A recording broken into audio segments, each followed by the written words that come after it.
Bonjour mes amis, que Dieu vous bénisse tous, que le Saint-Esprit vienne illuminer chacun d'entre vous et à travers chacun d'entre vous, vos êtres chers, vos voisins, vos amis, où que vous alliez, que vous veniez répandre la lumière du Saint-Esprit et qu'il vienne se révéler à travers vous, à travers toutes les personnes avec qui vous serez en communion. Bien, j'aimerais vous parler en parlant du Saint-Esprit. Nous sommes déjà ici en Israël. Et ce dimanche, nous serons au Cénacle, où le Saint-Esprit est descendu pour la première fois le jour de Pentecôte. Maintenant même, il est au Brésil, il est 2h03 du matin. Ici, il est déjà 8h du matin, 8h03. Donc, j'aimerais que vous sachiez que nous sommes dans cette dernière ligne droite du jeûne de Daniel. C'est la dernière semaine du jeûne de Daniel. Donc, vous qui peut-être n'avez pas fait le jeûne, vous êtes tombé, vous avez failli, pour une raison, quelle que soit la raison, que ce soit un péché, un motif justifié, justifiable ou non, peu importe. Ce qui compte, c'est la chose suivante. Nous allons regarder de l'avant. Maintenant, en ce moment, à partir de maintenant, vous faites un jeûne à partir de maintenant.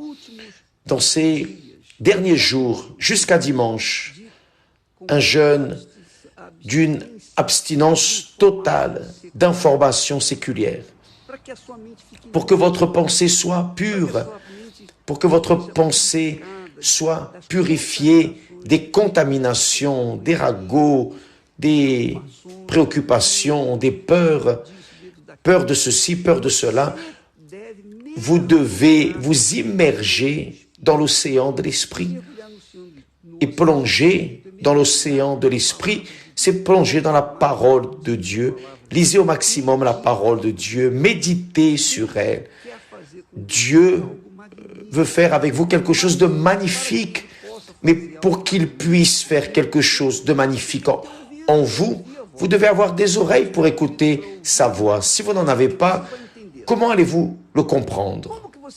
Comment allez-vous comprendre? Mais évêque, je veux avoir des oreilles pour entendre. Que dois-je faire? Vous allez vous abstenir des informations séculaires.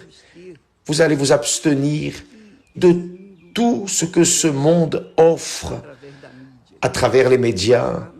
Et vous n'allez penser que dans les choses de Dieu.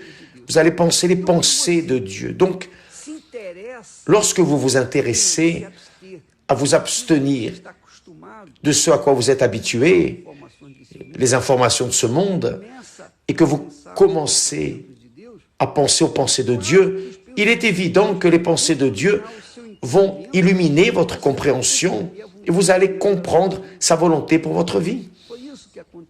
C'est ce qui est arrivé avec Abraham. Quand Dieu a appelé Abraham, il a dit à Abraham de quitter sa terre, sa patrie d'Haran. Il lui a dit, sors de ta terre, de ton pays. Il faut sortir du pays, il faut faire abstinence de la famille, des informations, du vice, des vices que les villes nous apportent en nous.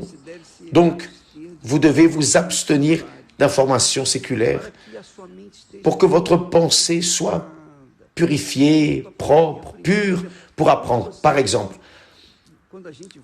lorsque nous allons au lit le soir, on se repose, on dort. Lorsque vient le matin, notre pensée est pure, n'est-ce pas? Les choses sont plus claires pour comprendre les choses, n'est-ce pas? Donc, lorsque vous faites le jeûne de Daniel, vos pensées restent claires, transparentes, pour comprendre, pour avoir le pouvoir de comprendre la parole de Dieu. Et alors être dirigé par elle. Lorsque Dieu a dit à Abraham, quitte ton pays, il était en train de dire, ne reste pas au milieu de ce peuple qui est idolâtre, Ne te mélange pas, sors de là. Donc, quand nous faisons le jeûne de Daniel, nous sortons du monde hostile, mondain, cruel, injuste, mauvais, perverse. Spirituellement, mentalement, nous laissons ce monde et nous plongeons alors notre foi, notre pensée, notre intelligence, notre raison dans ce qui est écrit dans la parole de Dieu. Et la parole de Dieu alors nous donne la direction, la directive pour que nous puissions faire des pas fermes et prendre possession des promesses, de tout ce que Dieu a promis. D'accord? Donc, nous allons suivre dans le jeûne de Daniel et dimanche matin, ce dimanche, nous serons en direct du Cénacle où le Saint-Esprit est descendu sur les 120 serviteurs qui étaient là. Jésus a dit aux disciples, avant de monter au ciel, il leur a dit, oh, attendez à Jérusalem, attendez. Donc il y avait des habitants d'autres régions, d'autres villes, mais Jésus a dit, attendez à Jérusalem, c'est-à-dire, attendez au Cénacle, en d'autres mots. Et nous allons aller en direction du Cénacle ce dimanche pour ensemble, dans toutes les églises universelles, pour que tous soient remplis du Saint-Esprit, qu'il y ait un déversement du Saint-Esprit. Il va y avoir un déversement du Saint-Esprit.